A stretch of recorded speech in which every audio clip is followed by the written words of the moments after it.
Hello दोस्तों, आप सभी का फिर से बहुत बहुत स्वागत है मेरे इस यूट्यूब चैनल पे।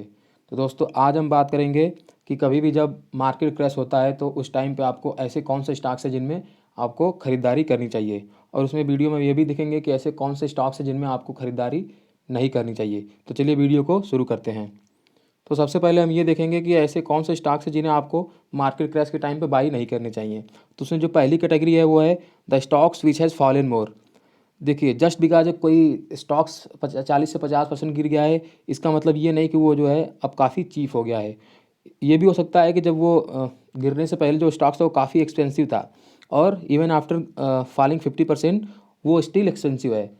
तो इसका मतलब ये नहीं कि अगर स्टॉक 40 से 50% गिर गया तो रियली चीप हो गया और आपको वहाँ पे जाके खरीदारी कर लेनी चाहिए। या इसके अलावा ये भी हो सकता है कि कुछ फंडामेंटल्स रीज़न भी हो सकता है उसके फंडामेंटल में कुछ चेंज हो गए हों, जिसकी वजह से भी स्टॉक में गिरावट आई हो। तो इस बात को आपको ध्यान रखना है कि अगर कोई स्टॉक 40 से 50% गिर गया है तो वहाँ पे आपको तुरंत जाके आपको ब्लाइंडली बाइंग नहीं करनी है। वहाँ पे पहले आपको रीजंस देखना है कि वो स्टॉक्स क्यों गिरा है। अगर आपको लगता है कि नहीं, वो रीजंस आई मीन इतना कुछ वैलिड नहीं है, just because of market sentiments अगर वो स्टॉक्स में गिरावट आई है, तो हाँ, वहाँ पे आप जाके बाइंग करने की सोच सकते हैं। लेकिन अगर आपको रीजंस नहीं पता है तो वहाँ पे ब्लाइंडली आप जाके जस्ट बिकॉज कि फॉल्स को देख के कि इतना ज़्यादा फॉल हुआ है तो आपको बाइंग नहीं करनी चाहिए। और उसके बाद जो सेकेंड कैटेगरी है वो है जो companies which are having low fundamentals. तो कभी भी आपको मार्केट क्रैश के टाइम पे जो भी कंपनी जिनके फंडामेंटल्स उतने अच्छे नहीं, उसे बाइंग नहीं करनी चाहिए। देखिए, इसका रीज़न क्या है। कभी भी जब मार्केट में फॉल होता है ना, तो वो जो कंपनी जिनके फंडामेंटल्स अच्छे नहीं हैं वो सबसे ज़्यादा जो है गिरते हैं। और जैसे ही वो सबसे ज़्यादा गिरते हैं तो ऐसा क्या होता है कि जो रिटेल इन्वेस्टर्स हैं वो काफ़ी ज़्यादा अट्रैक्ट हो जाते हैं उसको बाइंग करने के लिए। लेकिन आप समझिए, कभी भी जब स्टॉक मार्केट गिरता है और उसके बाद जब मार्केट रिकवरी करता है तो धीरे धीरे आपका स्टॉक्स भी रिकवर करेगा। लेकिन जैसा कि आपको पता है, ये जो कंपनी और ये रिकवरी आती कैसी है। ये रिकवरी जनरली आती है इंस्टीट्यूशनल्स जो इन्वेस्टर्स हैं उनके बाइंग से, जैसे कि म्यूचुअल फंड्स हैं या एफआईआई है। वो जब किसी स्टॉक्स में बाइंग करते हैं तभी जो है आपका स्टॉक्स जल्दी से रिकवर करता है। लेकिन ऐसा देखा गया कि जितने भी सारे बैड फंडामेंटल्स वाली कंपनी है, जनरली उनमें जो इंस्टीट्यूशंस वो बाइंग नहीं करते हैं, और इसकी वजह से ये जो स्टॉक्स हैं ये रिकवरी में बहुत ही ज़्यादा टाइम लेते हैं। और इस वजह से आप जो है कि आपके यहाँ पे फंसने के चांसेस ज़्यादा रहते हैं, और यहाँ पे आपका जो है अपॉर्चुनिटी कॉस्ट लॉस होता है। यानी कि अगर आपने उसमें इन्वेस्ट करके अगर आप उसमें महीनों सालों फंसे रहे तो जाहिर सी बात है आपका पैसे का कुछ उपयोग हो नहीं रहा है। वही पैसा अगर आप किसी और कंपनी में लगाए हो तो शायद आपको अच्छा रिटर्न मिल रहा होता। और उसके बाद जो थर्ड कैटेगरी है वो है डोंट एवरेज योर लूजर। हाँ जी हाँ दोस्तों, अगर आपके पास कोई पोर्टफोलियो में ऐसा शेयर है जिसमें आप काफ़ी ट्रैप आई मीन फंसे हुए हैं, मतलब आपको काफ़ी लॉस हो रहा है, तो जनरली अगर उसमें और थोड़ा सा फॉल होता है तो हमारी क्या थिंकिंग होती है कि चलो भैया, इसको थोड़ा सा और खरीद के जो है इसको अपने लॉस को मिनिमाइज़ करने की कोशिश करते हैं। मतलब अगर इसको हम थोड़ा सा और खरीद लेंगे तो जो हमारा एवरेज प्राइस है वो थोड़ा सा और कम आ जाएगा, और जैसे ही मार्केट थोड़ा सा ऊपर जाएगा और ये स्टॉक्स जो है हमारे एवरेज प्राइस के बराबर आएगा, हम इसको बेच के निकल जाएंगे तो अपना जो लॉस उसको रिकवर कर लेंगे, या अगर रिकवर नहीं कर पाए तो कम से कम मिनिमाइज़ कर लेंगे। लेकिन दोस्तों, ये बहुत ही ख़राब अप्रोच होता है। क्यों? क्योंकि अगर वो स्टॉक्स इतना गिरा हुआ है तो जाहिर सी बात है उसके पीछे कुछ ना कुछ रीज़न होगा। और अगर आप उस स्टॉक को आई मीन उस गिरे हुए स्टॉक को दोबारा अगर पैसे डाल के खरीद रहे हैं जस्ट बिकॉज एवरेज करने के लिए, तो यहाँ पे आप जो अपना गुड मनी है, यानी जो अच्छा मनी है, उसको आप थ्रो कर रहे हैं बिहाइंड अ बैड मनी। तो ऐसा आपको नहीं करना चाहिए। इसके अलावा इंस्टेड ऑफ दिस आप उस पैसे को किसी अच्छी कंपनी में विथ गुड फंडामेंटल्स लगा सकते हैं, और सेम पैसे के साथ आप अच्छा रिटर्न कमा सकते हैं दूसरी कंपनी में, और इस तरीके से आप अपने लॉस को रिकवर भी कर सकते हैं। हमेशा दोस्तों याद रखिए, कभी भी आप सेम कंपनी से अपने लॉस को रिकवर करने की कोशिश मत करिए। अगर एक कंपनी में आपको लॉस हो गया है तो ज़रूरी नहीं है कि आप उसी कंपनी में पैसे इन्वेस्ट करिए, उसको एवरेज करिए और अपने एवरेज प्राइस को कम करके अपने जो है लॉस को मिनिमाइज़ करने की कोशिश करिए। सेम पैसा आप किसी अच्छी कंपनी में लगाइए, दूसरी कंपनी में लगाइए, और वहाँ से पैसा रिकवर करने की सोचिए। ये मेरे हिसाब से ज़्यादा अच्छा अप्रोच है। तो कभी भी अपने जो लूजर्स है उसको एवरेज मत करिएगा। और चलिए अब हम देखते हैं कि कौन से स्टॉक्स है जो मार्केट क्रैश के टाइम पे आपको बाई करना चाहिए। तो उसमें जो फर्स्ट कैटेगरी, जो मेरी फेवरेट कैटेगरी है, जो पर्सनली मैं इसको फॉलो करता हूँ, वो है विनर फ्रॉम योर पोर्टफोलियो। दोस्तों, जैसा कि आपको पता है, किसी भी दिन अगर मार्केट क्रैश आए तो सबसे पहले आप अपने पोर्टफोलियो में जाइए। अपने पोर्टफोलियो में जाने के बाद कोई तो ऐसा स्टॉक सोचा जो उस दिन काफ़ी कम गिरा होगा या इवन वो ग्रीन में होगा, तो पहले आप उस स्टॉक्स को देखिए।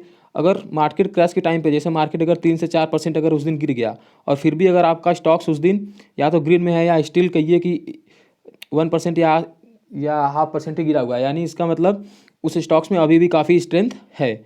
यानी ना ही केवल आप, मार्केट भी उस स्टॉक्स को लेकर काफ़ी पॉजिटिव है। और ये सबसे बेस्ट चांस होता है उस स्टॉक्स को खरीदने का। और this stock should be first in your radar. अगर आपको खरीदारी करनी मार्केट क्रैश में, तो आपके मीन्स रडार पे ये स्टॉक सबसे पहले होना चाहिए खरीदारी करने के लिए, क्योंकि इस स्टॉक्स में अभी भी स्ट्रेंथ है मार्केट क्रैश के टाइम पे भी। और जैसे ही मार्केट स्टेबलाइज होगा और जब उसमें रिकवरी आएगी, तो ये स्टॉक होगा जो सबसे पहले रिकवर करेगा और काफ़ी तेज़ी से रिकवर करेगा। तो मेरा हमेशा सजेशन ये रहता है कि आपको हमेशा अपने पोर्टफोलियो से जो विनर होता है, सबसे पहले उसको खरीदना चाहिए मार्केट क्रैश के टाइम पे, क्योंकि आप उसमें ऑलरेडी काफ़ी रिसर्च किए होते हैं, तो वहाँ पे आपको गलत जाने के चांसेस भी काफ़ी कम होते हैं। उसके बाद जो सेकंड कैटेगरी जिसमें मैं बाइंग करने के लिए बोलता हूँ हमेशा मार्केट क्रैश के टाइम पे, वो है मार्केट लीडर्स और जो सेक्युलर स्टॉक्स हैं। जैसा दोस्तों आपको पता है, जो भी मार्केट लीडर्स होते हैं उनमें बहुत ही कम गिरावट होती है जनरली, और ज़्यादा गिरावट नहीं होती। ज़्यादा इन द सेंस मतलब बहुत जल्दी गिरावट नहीं होती है। बहुत ही अगर कुछ मार्केट गिर गया या बहुत ही ख़राब सेंटीमेंट्स होता है, तभी जाके उन स्टॉक्स में जो है गिरावट आती है। इसके पीछे रीज़न क्या है? रीज़न बहुत सिंपल दोस्तों, क्योंकि वो बहुत अच्छी कंपनी है, सबको पता है अच्छी कंपनी है, तो सभी लोग उसी कंपनी को खरीदने आते हैं। और जाहिर सी बात है, अगर सभी लोग एक ही चीज़ को खरीदने जाएंगे, वहाँ पर डिमांड अगर बढ़ जाएगी, तो उस चीज़ का प्राइस अपने आप बढ़ जाएगा। एग्जांपल के लिए आप ले सकते हैं, सबको पता है रिलायंस अच्छी कंपनी है, HDFC बैंक अच्छी कंपनी है, बजाज फाइनेंस अच्छी कंपनी है, तो हर कोई उस कंपनी को खरीदना चाहता है। और इसी वजह से वो जो कंपनी है उनके शेयर प्राइस काफ़ी ज़्यादा हाई होते हैं। तो जो है मार्केट क्रैश जो होता है, ये आपके लिए एक अपॉर्चुनिटी होता है ऐसी कंपनियों में इन्वेस्ट करने का। तो कभी भी मार्केट क्रैश को आप जाया मत करिएगा, और हमेशा ऐसे स्टॉक्स में जो है पोजीशन लेने की आप कोशिश करिए मार्केट क्रैश के टाइम पे। और दूसरा जो कैटेगरी है, जैसा मैंने आपको बताया था, सेक्युलर स्टॉक। सेक्युलर स्टॉक्स जैसे कुछ बिजनेस है जहाँ पे अर्निंग विजिबिलिटी काफ़ी अच्छी होती है। नेक्स्ट फ्यूचर में नेक्स्ट 10 या 15 ईयर्स की विजिबिलिटी आपको दिखेगी, अर्निंग विजिबिलिटी। जैसे कि आप लाइफ इंश्योरेंस देख सकते हैं, जो आप इंडिया, आपको पता है लाइफ इंश्योरेंस का पेनिट्रेशन काफ़ी कम है। तो यहाँ पे जो ऐसी कंपनी है, आपको पता है ये कंपनी ग्रो करेंगे ही करेंगी। उसके अलावा जो AMCs हैं, AMCs को भी पता है, जैसे आपके इंडिया में बहुत कम ही लोग म्यूचुअल फंड से स्टॉक्स में इन्वेस्ट करते हैं, तो ये भी काफ़ी अंडर पेनिट्रेटेड एरिया है। तो यहाँ पे भी जो है ग्रोथ काफ़ी ज़्यादा विजिबल है। तो यहाँ पे जो है अर्निंग्स विजिबिलिटी है। तो अगर, और जाहिर सी बात है, अगर अर्निंग विजिबिलिटी है तो ये आपको ही नहीं पता, ये पब्लिक में ये सबको पता है। अगर सबको पता है तो हर कोई इन कंपनियों को खरीदना चाहता है। और जब हर कोई कंपनी को खरीदना चाहता है, तो आपको पता है अगेन क्या होगा, जैसे ही डिमांड बढ़ेगी किसी भी कंपनी की, वो कंपनी हमेशा महंगे दाम पे ट्रेड करेंगी, हमेशा प्रीमियम पे ट्रेड करेगी।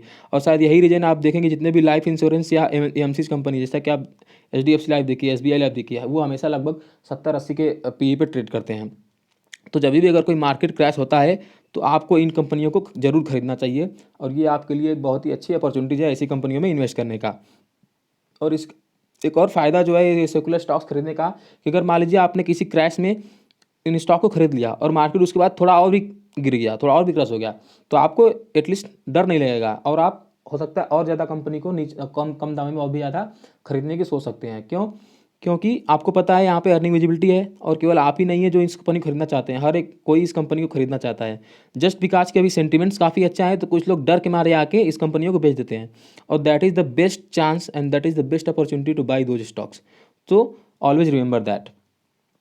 उसके बाद जो थर्ड कैटेगरी है जहाँ पे आपको बाइंग करनी चाहिए, वो है the one you are going to buy anyhow how.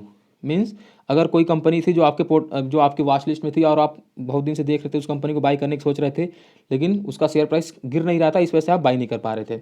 और अगर मार्केट क्रैश के टाइम पे अगर उसका शेयर प्राइस गिर गया, तो आपको एक अपॉर्चुनिटी मिल गई, तो आपको वहाँ पे इन्वेस्ट जरूर करना चाहिए। एग्जाम्पल के लिए समझते हैं, जैसे मान लीजिए कोई कंपनी थी जिसको आप 100 रुपये में खरीदना चाह रहे थे, और वो कंपनी आपको 100 रुपये पसंद थी कि मैं इसको 100 रुपये में खरीदूंगा, और मार्केट क्रैश के बाद वो जो है 70 रुपीज़ पे आ गया।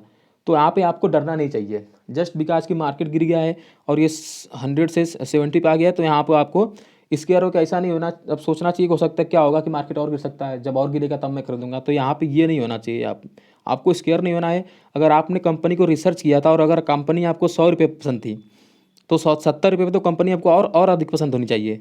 जस्ट बिकॉज ये 30% गिर गया है, अगर आप इससे डर के अगर नहीं खरीद रहे हैं, तो इसका मतलब ये company at the first place आपको पसंद नहीं थी। इसका मतलब आपने कंपनी पे अच्छा रिसर्च नहीं किया था, उस कंपनी पे आपका अच्छा कन्विक्शन नहीं था, और शायद इसी वजह से जैसे 30% का फॉल आया, आप डर गए और आपने आपने मतलब शेयर्स को नहीं खरीदा। तो ऐसा नहीं होना चाहिए। अगर आपने थोड़ा रिसर्च किया हुआ है, और अगर कोई चीज़ आपको पर्टिकुलर एक्स्ट्रा प्राइस पे पसंद है, तो 30% अगर वो गिर गया, तो वहाँ पे वो आपको और ज़्यादा पसंद होना चाहिए, और वहाँ पे आपको खरीदारी जरूर करनी चाहिए।